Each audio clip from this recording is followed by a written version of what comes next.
नमस्ते बच्चों, मैं अर्जुन राणा ज्ञान केंद्र माध्यमिक विद्यालय की तरफ से ई लर्निंग के लिए की गई पहल में एक बार फिर आपका स्वागत करता हूं। यह वीडियो कक्षा 10वीं हिंदी लोकवाणी के लिए है। बच्चों, जैसा कि आप जानते हैं कि आपको कुछ अनुदेशों का पालन करना है। अपना ईयरफोन हेडफोन का उपयोग करें ताकि आप अच्छी तरह से सुने और सीख सकें। अपने नोटबुक और पेंसिल को अपने पास रखें ताकि कठिन शब्दों के अर्थ लिख सकें, और जहाँ आवश्यकता हो वहाँ वीडियो को पॉज करना है। विद्यार्थियों, पिछली कक्षा में सौंधी सुगंध का पहला पद्यांश हम पढ़ चुके हैं। डॉक्टर कृपाशंकर शर्मा अचूक द्वारा उनका परिचय मैं दे चुका हूँ। यहाँ पीपीटी के माध्यम से मैं उनका परिचय दे रहा हूँ आपको। ये उनकी तस्वीर है और ये उनका परिचय है, जिसके बारे में हम पिछली कक्षा में पढ़ चुके हैं। इसके पहले कि हम कविता के अगले पद्यांश की तरफ बढ़ें, मैं एक बार फिर कविता का पठन करना चाहूँगा। आप लोग ध्यान से सुने। सौंधी सुगंध, डॉक्टर कृपाशंकर शर्मा अचूक। सौंधी सौंधी सी सुगंध माटी से बोली, बादल बरस गया धरती ने आंखें खोली।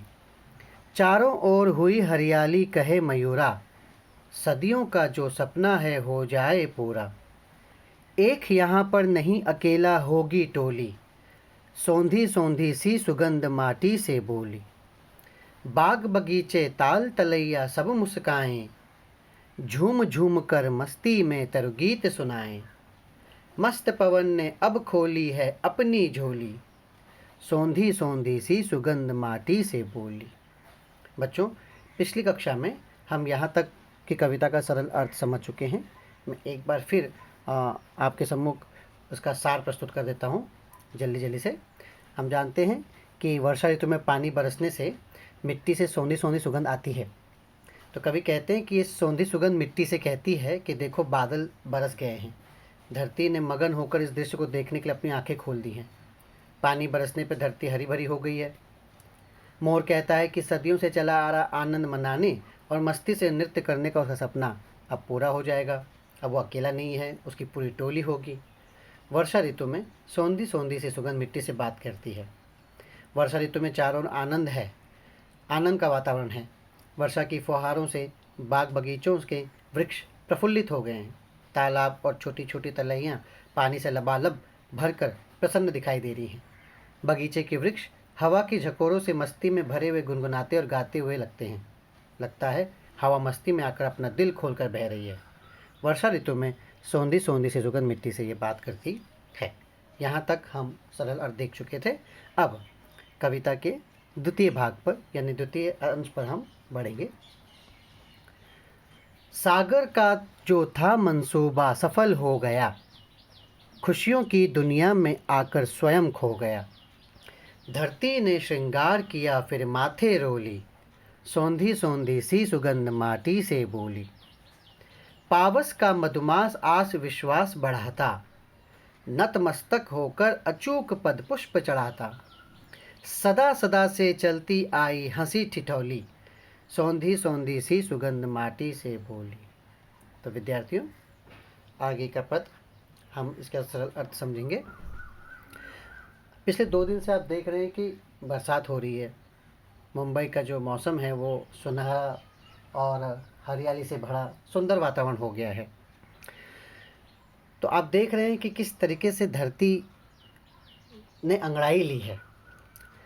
यहाँ पर कवि कहते हैं कि सागर का जो था मंसूबा सफल हो गया।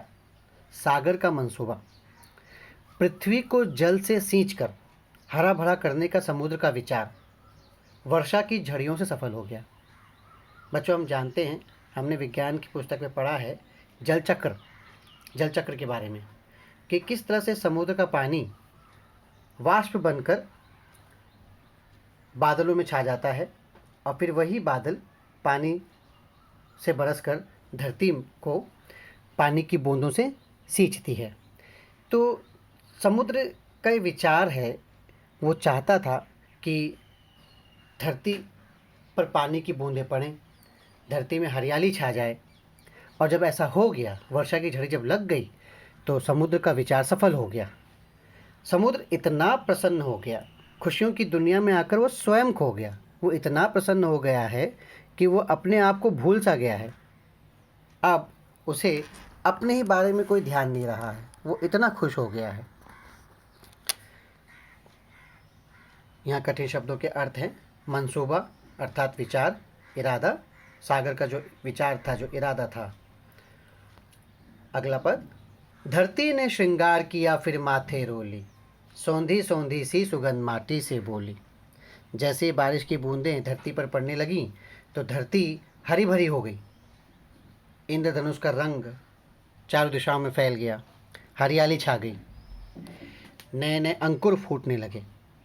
ऐसा लगता है कि वर्षा ऋतु में चारों ओर हरियाली फैल गई है, जैसे धरती श्रृंगार करके सज धज गई हो और उसके माथे पर रंग बिरंगी वनस्पतियों की रोली शोभा दे रही हो। अर्थ, माथा यानी मस्तक, रोली माथे पर लगाने वाला टीका। पावस का मधुमास आस विश्वास बढ़ा था, नतमस्तक होकर अचूक पद पुष्प चढ़ा था। पावस का मधुमास, बच्चों पावस का अर्थ होता है वर्षा ऋतु और मधुमास मतलब वसंत का काल। तो वर्षा ऋतु और उसके बाद वसंत का काल, ये मनुष्यों में, समस्त प्राणियों में एक आशा और विश्वास की भावना की वृद्धि करता है।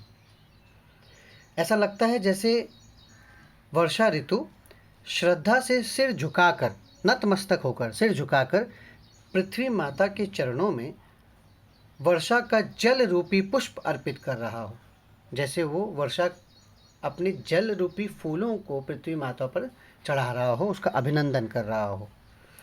ये वर्षा ऋतु हमारे अंदर आशा और विश्वास की भावना पैदा करती है, क्योंकि तब हमें लगता है कि इस धरती की प्यास बुझेगी, इस धरती पर रहने वाले प्राणियों की प्यास बुझेगी।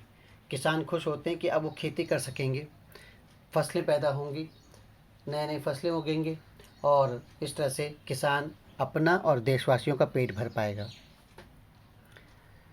सदा सदा से चलती आई हंसी ठिठोली, सौंधी सौंधी सी सुगंध माटी से बोली।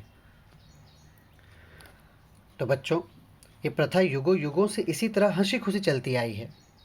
हर बार जब वर्षा का मौसम होता है, वर्षा ऋतु आती है, तो वर्षा ऋतु में बादल बरसकर धरती की प्यास बुझाते हैं और प्रकृति में नई जान पैदा कर देते हैं। इस ऋतु में वनस्पतियाँ, पेड़ पौधों में निखार आ जाता है और पृथ्वी हरी भरी हो जाती है। सो ये प्रथा युगों युगों से चली आ रही है। लोग खुश होते हैं, बच्चे खेलने कूदने लगते हैं, मोर नाचने लगते हैं, मेंढकों के टर्टर की आवाज़ सुनाई देने लगती है। तो ये प्रथा जो है पहले से चली आ रही है। वर्षा ऋतु में सौंधी सौंधी सी सुगंध मिट्टी से ये बात कहती है। तो विद्यार्थियों, आज यहाँ पे हमारी कविता समाप्त होती है। अगली कक्षा में हम इस कविता से संबंधित प्रश्नोत्तरी पर चर्चा करेंगे, विचार विमर्श करेंगे और किस तरह से प्रश्न आएंगे, किस तरह से प्रश्नों के उत्तर लिखने हैं, और जो असाइनमेंट है वो आपको अगली कक्षा में दी जाएगी, जिसे आप अपनी नोटबुक और अपनी शीट्स पर उतार लेंगे। तो फिर अगली कक्षा में हम इस पर चर्चा करेंगे। तब तक के लिए धन्यवाद। अपना ध्यान रखें, स्वस्थ रहें, सुरक्षित रहें। धन्यवाद।